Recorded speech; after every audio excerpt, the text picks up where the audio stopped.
If you're someone who loves interiors that feel clean and calm, but also warm and cozy, then warm minimalism might be for you. But striking that perfect balance between minimal and cozy can be really tricky to pull off. Too much stuff and it feels cluttered. Too minimal and it can risk feeling sterile and not cozy. So in this video, I'll give you some straightforward tips on how you can strike that balance in your own home and how you can create a space that can improve your focus, give your nervous system a place to land, and that lowers the background noise of everyday life. Because let's be honest, there's a lot of noise. If that sounds interesting, then stick around to hear all about how to decorate with warm minimalism. Let's dive in. So what is warm minimalism? If you've ever looked at a minimalist space and thought, yeah, it's nice, but I wouldn't really want to live here. That's the problem that warm minimalism is trying to solve, the not wanting to live there part. Warm minimalism, also referred to as soft minimalism, is a warmer, more human interpretation of traditional minimalism. So instead of stripping back spaces to the point of feeling empty or clinical, it focuses on creating environments that feel calm and supportive. And it still follows the core ideas of traditional minimalism, with fewer things, clean surfaces, and less visual clutter. But it also introduces elements that keep a space feeling warm, cozy, and inviting. So while the room remains clean and fairly sparse, it doesn't feel impersonal. It actually makes you want to stay.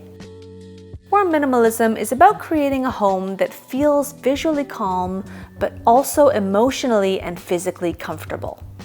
So next, I'll break down warm minimalism into a few simple elements that you can start applying pretty much right away. When it comes to creating a warm minimalist space, there are basically two steps. First, you strip your space back, and then you warm it up. And that's also how I'll break down this video. First, we'll talk about how to strip back your space. When you're paring a space back to be more minimal, there are a few specific things you want to focus on. The first and most important part of minimalism is reducing visual noise. Visual noise is basically anything your eye keeps bumping into that doesn't really need to be there. Too many small objects, too many competing shapes, too many things out at once. We know that when a space has too many visible objects competing for attention, your brain has to constantly process and filter that information, even if you're not consciously aware of it. Reducing visual noise lowers that mental load, which is why decluttered spaces tend to feel more grounding and easier to be in. Your eyes get a break, and your nervous system does too. And when your brain isn't constantly filtering visual distractions, it also becomes much easier to focus. This doesn't mean your home has to be empty, it just means that fewer things are visible all at the same time. Clear surfaces are key here, like your counters or any tables you may have. So the goal is fewer items on display, more breathing room between your various objects, and less visual competition overall. If you can only do one thing from this video, it should probably be this. Another one of the backbones of minimalism that you see in warm minimalism is simplicity in form. This means clean lines and uncomplicated silhouettes, no heavy ornamentation, very pared back molding, sometimes no molding whatsoever. You want your eye to move through the room easily without constantly stopping to process what it's looking at. Very limited color palettes. This one's important. Minimalist spaces almost always rely on monochromatic or very restrained color palettes. When too many colors are competing, your space can start to feel busy, even if it's tidy. You could use one color everywhere, but that might end up feeling a little flat. So warm minimalism tends to use a lot of gentle tonal hues to make the space feel relaxing, but also interesting at the same time. What you're doing with a restrained palette is you're making the room feel calmer, you're making it easier for your eye to rest, and you're creating a sense of cohesion. In minimalist spaces, everything should either serve a function or genuinely earn its place. Furniture and decor shouldn't just exist to fill a gap. If something doesn't improve how you use the space or how it feels to be in it, then consider whether it really needs to be there. This naturally leads to limited furniture, limited decorative objects, and a space that feels intentional instead of crowded.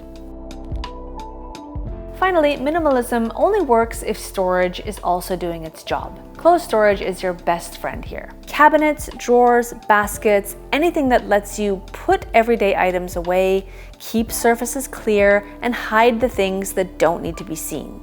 Minimalism isn't about owning nothing, it's about not seeing everything at the same time. So once you've stripped your space back and you've created that calm, minimalist structure, the next step is to soften it and warm it up. The fastest way to warm up a minimalist space that feels cold is through the color palette. You'll want to choose warm, neutral tones for your warm minimalist space, instead of stark whites, blacks, or cold grays. Warm minimalism uses warm, neutral colors like creamy whites, oatmeal, beige, soft taupe, warm grays and grays, and very deep browns are often used in the place of black. If choosing color feels overwhelming to you, especially in a neutral home, this is where the 60-30-10 rule comes in really handy. The idea is simple. 60% of your room is in your main neutral. So things like the walls, ceiling, large rugs, or big furniture pieces like a sofa. 30% of your room is a coordinating secondary tone. It might be, for example, a slightly deeper version of your primary color, but still within the same warm family. You could use that on a few things in the room like curtains or smaller secondary furniture. Then 10% of your room is where you add a bit of visual weight, deeper neutrals, earthy tones, or subtle accents. And it doesn't have to be exact percentages or anything like that. It just gives you an idea and a place to start. And one thing I want you to notice with the rooms that I'm showing, these warm minimalist or soft minimalist spaces never use pure stark white as the dominant color. When white is used at all, it's usually softened, more of a cream off-white or light beige. And often it's used as the supporting color rather than the main event. Stark whites are used very sparingly in warm minimalism. That's a big reason these rooms feel calm and warm at the same time. They're light, but they're not stark. Another big shift in warm minimalism is material choice. Traditional minimalist spaces often leaned heavily on glossy finishes, glass, polished metal, and perfectly smooth surfaces. Now, these materials aren't bad, but used too much, they can feel a bit clinical. Warm minimalism prefers natural materials that have variation and texture built in. Wood is obviously a huge one. Wood is honestly the life force of warm minimalism. You'll see a lot of textured plaster walls, linen, wool, stone, and leather. Natural materials don't look perfect, and that's the point. The grain, the weave, the slight imperfections, all of that adds warmth without adding clutter. In warm minimalism, texture does the work that pattern normally does. Busy patterns can feel loud, even in an otherwise tidy room. Texture adds interest without overstimulating the space. Natural textures are easier on the eyes, and this ties in directly with the natural materials we were just talking about. For example, you'll find a ton of texture in the visible grain of wood, in a wool or jute rug, in linen curtains, in hand-finished ceramics, and in woven baskets or fiber art. You're still keeping the color palette calm, but the texture gives the room depth and richness. This is one of the biggest reasons warm minimalist spaces feel cozy without feeling busy.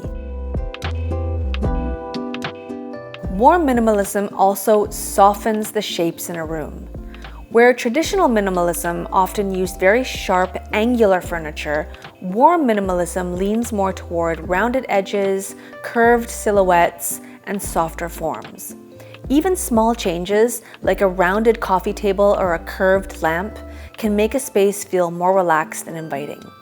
I wouldn't say that every single shape or piece of furniture needs to be round, and warm minimalism doesn't take this round thing quite so far as maybe organic modern does, but it's always good to add something rounded if you want to warm up and soften your space. And finally, lighting. You knew this was coming, right? Warm minimalist spaces avoid harsh overhead lighting as much as possible. Instead, they rely on natural light whenever possible and use a lot of layered lighting.